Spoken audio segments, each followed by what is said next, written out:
Hola, ¿qué tal? Nuevamente te saluda Sandra. En este video vamos a tratar acerca de la configuración del par Darlington. También vamos a utilizar el multímetro para ver el correcto funcionamiento de un transistor y vamos a aplicarlo a un motor que consume más de 1 ampere. En la descripción de este video te dejo la lista de materiales. Bien, aquí como pueden ver, tengo dos transistores, uno de encapsulado TO92, que es el KSP2222A, y el del encapsulado TO220, que es el TIP31C. Ambos son transistores, la única diferencia que tienen es que uno es para potencia y el otro no. Entonces vamos a hacer una configuración en Darlington para aumentar la beta en cuanto a la ganancia de corriente y poder manipular una carga que demande mayor potencia. Para esto nos sirve la configuración en Darlington. ¿Cómo se va a utilizar o cuál es su conexión? Bueno, son dos transistores, ¿sí?, bipolares de tipo NPN o PNP, puestos en cascada o en tándem. La cuestión aquí es conectar los dos colectores entre sí para aumentar la ganancia de esa corriente, ¿sí? La base del transistor 1 se va a conectar a una resistencia de entrada. El emisor va a ir directamente a la base del transistor 2 y el emisor va a ir aterrizado a tierra, ¿sí? Entonces, esta es la configuración más común que hay. Vamos a analizar cómo podemos saber qué tipo de transistor estamos trabajando. Entonces, sabemos que los transistores tienen semiconductores en su interior y por ende va a tener regiones que predominen más. Pueden ser de tipo PNP o NPN. En este caso vamos a ir a la búsqueda de los transistores para saber qué tipo son y determinar así también cuál es el emisor, la base y el colector y por qué lo podemos razonar de esa forma. Entonces voy a proceder a medir para que ustedes se fijen. Vean aquí, ya tengo conectado uno de los transistores. Vamos a ponerlo en prueba de diodo. Aquí la cuestión es investigar cuál es la base, el colector y el emisor. Como estamos hablando de una región NPN, entonces yo voy a empezar a buscar en la base la P, ¿sí?, la región P, para poder determinar los otros dos extremos como N, P, N, ¿vale? Entonces ahorita vamos a hacer una práctica demostrativa. Generalmente en las hojas de datos la pata de en medio es la que es la base, ¿sí? Entonces vamos a medir. Aquí ya lo tengo yo conectado en medio.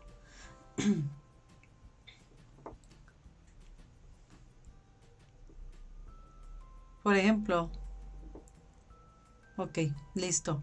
Entonces, base, ¿sí?, en otra pata del transistor me da 6.609 y en el otro me da 0.620. ¿Esto qué quiere decir?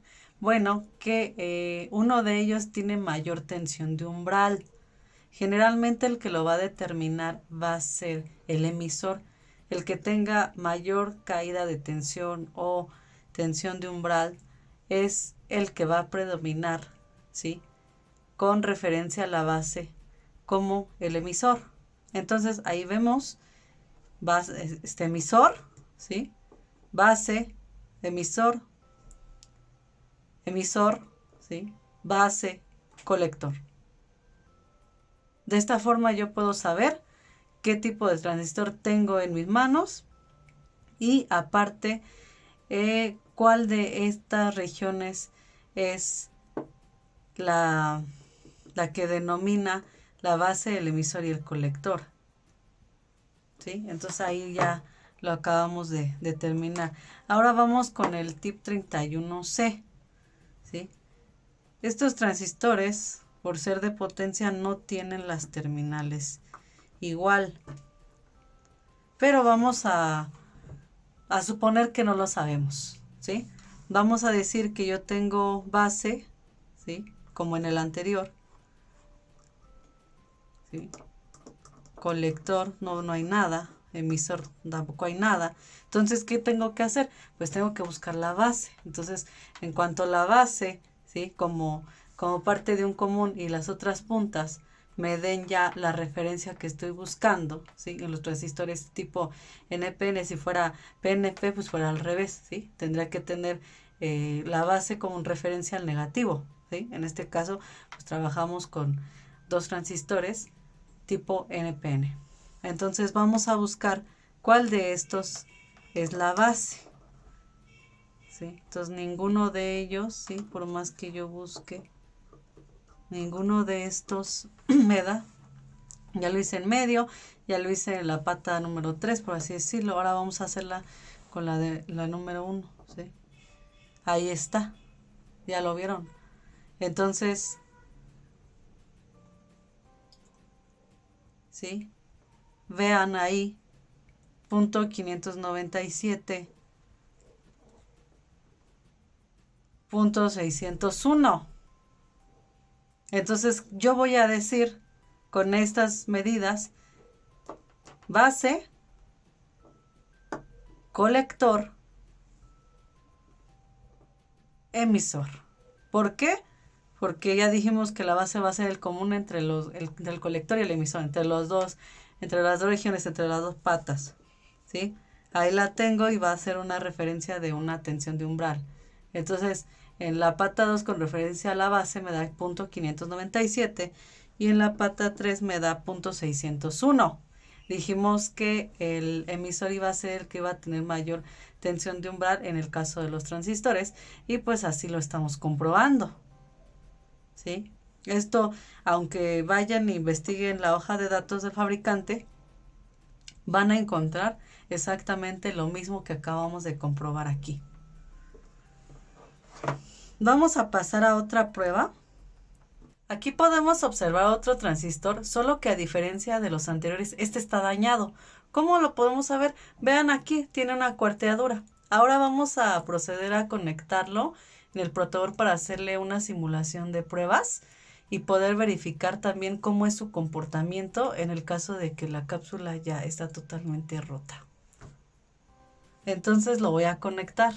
Bien, ya conecté el transistor que está dañado. Vamos a hacer prueba de diodo y verificar como en los anteriores. Ya vimos que el de en medio es la base, el de acá es el colector y ahí dice punto 026 y en el emisor dice punto 025. O sea, ya ahí ya no hay diferencia de cuál realmente sea el emisor o el colector, ya que ambos presentan generalmente la misma tensión de umbral y aparte no rebasa los 0.06, los puntos 0.6 que los anteriores, la cual es la tensión de umbral mínima que tienen los transistores en el diodo sin carga, ¿sí?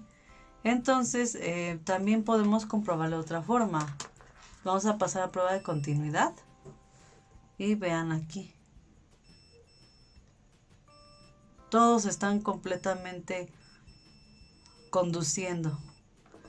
O sea, ya realmente para la conmutación del mando en la base, pues ya realmente no me serviría, ¿sí? Vamos a comprobarlo ahora con este que está aquí. Este es el que vimos anteriormente, solo que vean, aquí no hay ninguna continuidad, ¿sí se fijan? Y en el anterior sí. Entonces, esas son las dos formas de saberlo, ¿sí? Que ya si no está completamente del todo dañado, puede que noten que la tensión de umbral entre cada uno de sus terminales sea menor a lo que realmente tiene que haber, o en la continuidad, si completamente está destruido, pues va a tener continuidad en las 3 terminales y pues por ende esto no me sirve.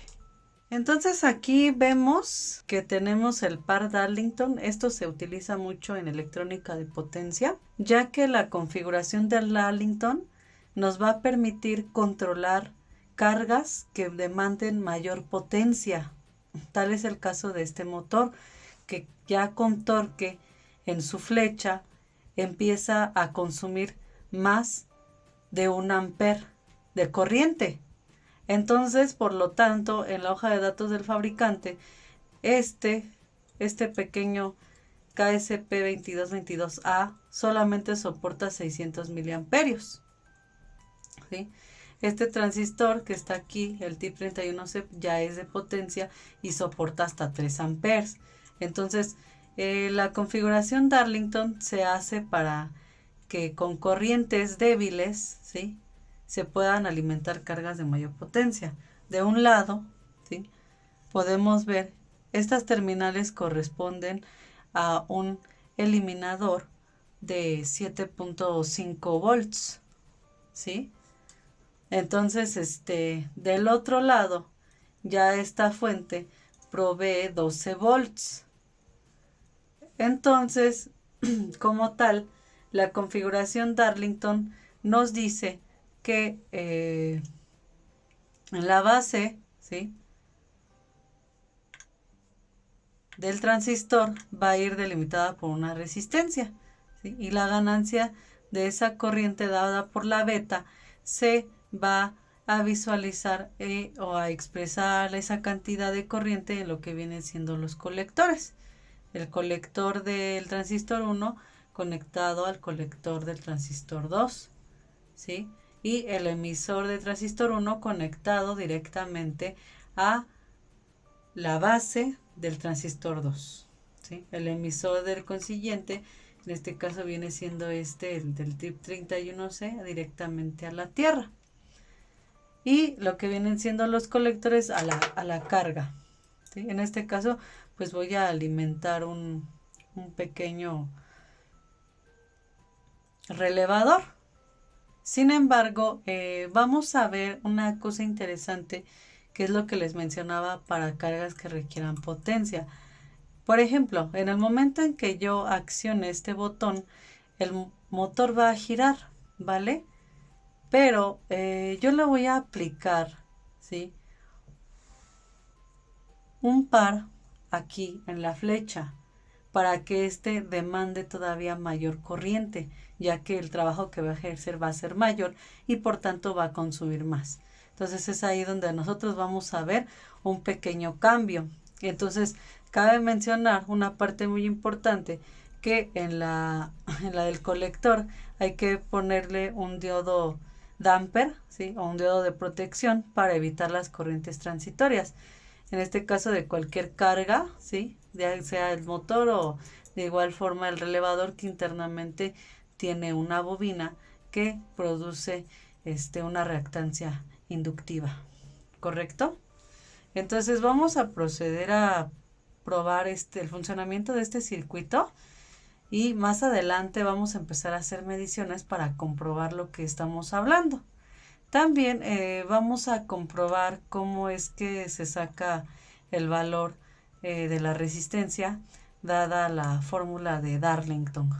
Entonces, bueno, vamos a probarlo.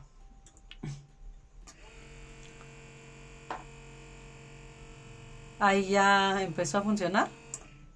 Ahora, supongamos que yo le pongo aquí una rueda muy pesada, ¿sí?, que va a empezar a generar un gran peso. Vean lo que pasa, ¿sí? Simplemente el motor empieza a demandar demasiada corriente y ya no puede la fuente de alimentación de esta área de control soportar la demanda, ya que solamente me entrega 300 miliamperios con 7.5 volts, ¿sí? Ahí yo ya la estoy apretando y ya no puede, ya, es más, ya ni gira, vean, ya no, ¿sí? Y aquí el relevador empieza a generar, ¿sí?, un campo electromagnético que lo que hace es generar corrientes transitorias. Entonces, en el momento que pasa eso, pues esa corriente transitoria puede regresar aquí a los colectores y pues destruir los transistores, ¿vale? Entonces, vean cómo yo tengo conectado aquí la corriente de este motor a esta fuente de alimentación, que es la de control, ¿sí? Entonces, yo voy a hacer uso de la electrónica de potencia, ya que en los colectores yo tengo 12 volts, ¿sí? Entonces yo voy a conectar ahí mi motor, ahí está, ya lo pasé del otro lado. Vamos a observar nuevamente el funcionamiento. Inclusive cuando lo activo, el motor empieza a consumir realmente lo que requiere, ¿sí? Ahora yo voy a empezar a aplicar aquí un par, ¿sí? Vean. Sí. Es demasiado fuerte.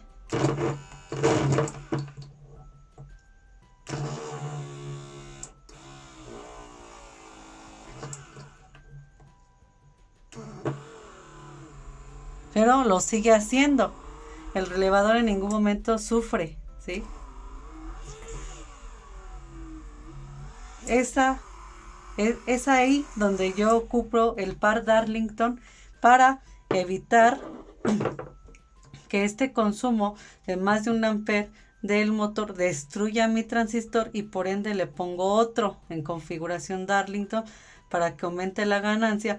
Y aparte de eso, como los transistores trabajan con corriente, le he puesto un relevador para conmutar esa carga y que no le afecte directamente. Entonces cuando yo toque los encapsulados, en ningún momento se van a calentar.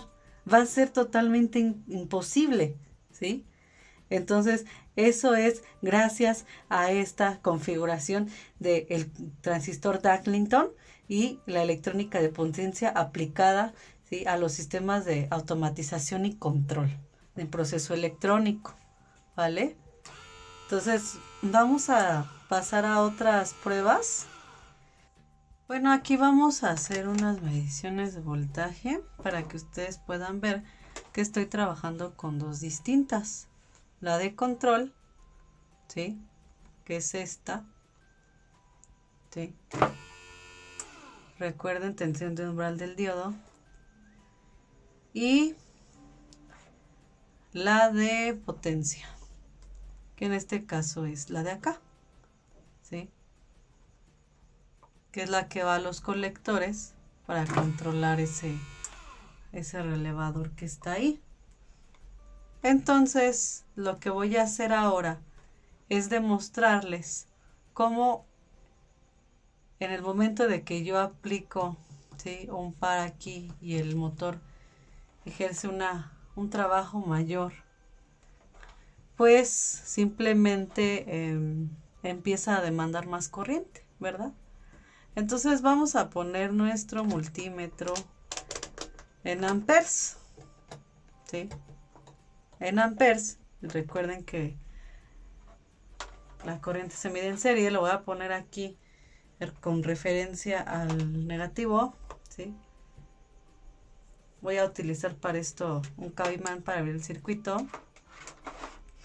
Voy a desconectar una terminal del motor, ¿sí?,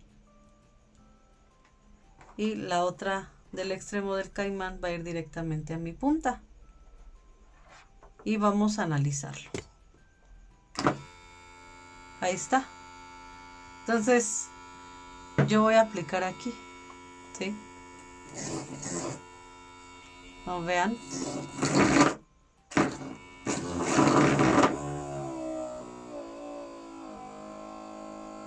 Vean cómo empieza a consumir más, ¿sí? Mi fuente da como tal 2 amperes y por eso puede soportar la carga, y además la ganancia de estos transistores me va a ayudar bastante a que esto se pueda cumplir.